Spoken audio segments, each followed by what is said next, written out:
အားလုံးပဲမင်္ဂလာပါကျွန်တော်တို့ဒီနေ့ငယ်တုန်းကသင်ကြားခဲ့ရတဲ့လောကနီတိပေါ့နော်နီတိလေးတစ်ခုကိုပြောသွားရင်လည်းကျွန်တော်တွေးမိတဲ့အကြောင်းအရာလေးကိုပြောသွားမှာဖြစ်ပါတယ်ကျွန်တော်တို့ငယ်တုန်းကလောကနီတိတစ်ခုကိုဘယ်လိုတွေးကြလဲဆိုလို့ရှိရင်ကျွန်တော်တို့တွေဟာတနည်းအားဖြင့်ပြောလို့ရှိရင် homework ပေါ့နော်အိမ်စာတွေပုံမှန်လုပ်တဲ့လူစာပုံမှန်ကြက်တဲ့လူပါဆောင်းဘွယ်ကိုကောင်းကောင်းဖြည့်နိုင်တယ်ပေါ့အဲဆိုတော့ကျွန်တော်တို့ရှိမှာ homework တွေရှိတယ်ဖြည့်ရှင်းရမယ့်အိမ်စာတွေရှိတယ်စိတ်မှလည်းဖြည့်ရှင်းရမယ့်ပြဿနာတွေရှိတယ်စိတ်မှဖြည့်ရှင်းရမယ့်အိမ်စာတွေရှိတယ်အဲ့လိုမျိုးပဲကျွန်တော်တို့ခန္ဓာကိုယ်ကလည်းအမြဲတမ်းဖြည့်ရှင်းရမယ့်ပြဿနာတွေမျိုးတွေရှိတယ်ကျွန်တော်တို့စိတ်မှာတနေ့ကြုံရတဲ့အစင်မပြေမှုတွေမှာစိတ်အထုံးတွေရှိတယ်အဲ့ဒီအထုံးတွေကိုကျွန်တော်တို့တရားထိုင်ကြအဖြစ်ဖြည့်ရှင်းလိုက်လို့ရှိရင် mentally healthy เนาะကိုယ်ခန္ဓာကတနည်းအားဖြင့်ပြောလို့ရှိရင်စိတ်ရဲ့ကျန်းမာရေးပို့ပြီးတော့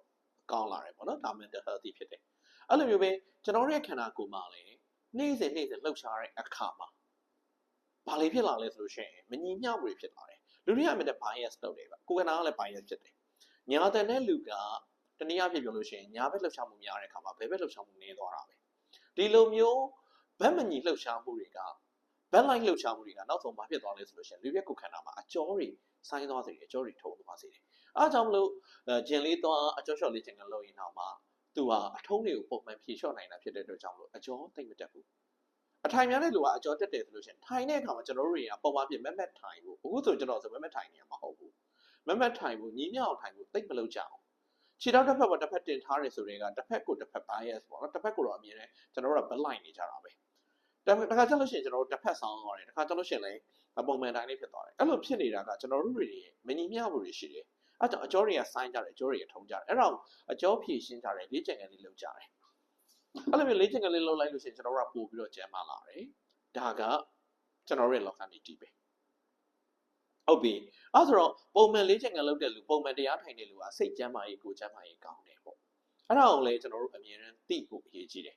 တချို့တွေကပြောကြတယ်ကျွန်မတစ်ချိန်လုံးအလုပ်လုပ်နေတာ physical activity များတယ်ပေါ့လှုပ်ရှားမှုများတယ်အဲ့ဆိုလို့ရှိရင်လေ့ကျင့်ခန်းလုပ်ဖို့လိုတယ်ဗျလေ့ကျင့်ခန်းဆိုတော့ဥပမာကျွန်တော်တို့လမ်းချောင်းလို့ရှိရင်တော့ဘယ်ညာပေါ့နော်တစ်ဖက်ညာအောင်ရှောက်ရတယ်ဝိမလို့ရှိရင်တော့ဘယ်နဲ့ညာနဲ့ကြိုင်ပြီးတခြားဝိမရတယ်ဘယ်ရောညာအောင်လှုပ်ရှားရတယ်ပေါ့ဒါပေမဲ့ physical လှုပ်ရှားမှုတွေပတ်သမျှအားလုံးဟာဘယ်ညာမညီကြအောင်တနည်းအားဖြင့်ပြောလို့ရှိရင်တော့ဟင်းချက်တဲ့လူကတော့ညာဘက်ပဲလှုပ်ရှားနေမှာပေါ့တချို့ဘယ်နဲ့အလုပ်လုပ်ရတဲ့လူကဘယ်ဘက်ပဲလှုပ်ရှားနေမှာပေါ့အဲ့ဒါကြောင့်မလို့ဘယ်ညာညီမျှအောင်လှုပ်ရှားမှာ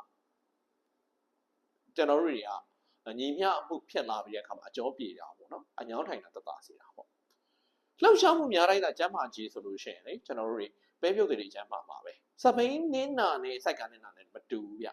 စိုက်ကနင်းတဲ့သူဆိုလို့ရှိရင်စိုက်ကနင်းနဲ့စိုက်ကသမားကျမ်းမာခြင်းပါကျမ်းမာပေမဲ့အာကစားသမားဖြစ်တဲ့စပိန်သမားကတော့ကျမ်းမာတာပဲ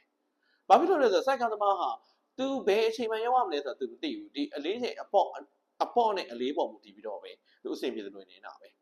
ဒါပေမဲ့ exercise မှန်သမျှဟာကျွန်တော်တို့ target တစ်ခုရှိရမယ်လေ့ကျင့်ခန်းဆိုတာကကျွန်တော်တို့ရည်ရွယ်ချက်တစ်ခုရှိရမယ်အဲ့ဒီရည်ရွယ်ချက်တစ်ခုကိုကျွန်တော်တို့အချိန်အတိုင်းအတာတစ်ခုတွင်မှာပြီးမြောက်လုပ်တာလေ့ကျင့်ခန်းလို့ခေါ်တယ်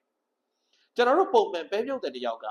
ဘယ်အချိန်မှဘယ်နေရာရောက်ပါမလဲဆိုတော့သူ့ရဲ့သတ်မှတ်ချက်ရှိချင်မှရှိမယ်ဘယ်လောက်အနေထားသွားမလဲဆိုတော့သတ်မှတ်ချက်ရှိချင်မှရှိမယ်ဒါကြောင့်ပဲပြုတ်တဲ့ဟာ exercise လုပ်တာမဟုတ်ဘူးသူကသူ့လုပ်နေတာ exercise လုပ်တဲ့သမားကကျန်းမာခြင်းနဲ့ရည်ရွယ်ချက်လည်းရှိရမယ်ကျန်းမာဖို့အတွက်သူဟာကိုယ်လှုပ်ရှားမှုပြရမယ်လှုပ်တဲ့အခါမှာလည်းအချိန်တိုင်းတာတစ်ခုတည်းလှုပ်ရှားမယ်ဆိုတော့သူကကျန်းမာလာမှာဖြစ်တယ်ဒါတွေကကျန်းမာခြင်းတန်ဖိုးတွေပြောတာဖြစ်ပါတယ်ကျွန်တော်နာမည်ဒေါက်တာဖြူမောင်ပါ wellness educator ဖြစ်တယ်လို့ wellness advisor လည်းဖြစ်ပါတယ်ကောင်းကောင်းနေလေးဖြစ်ပါစေ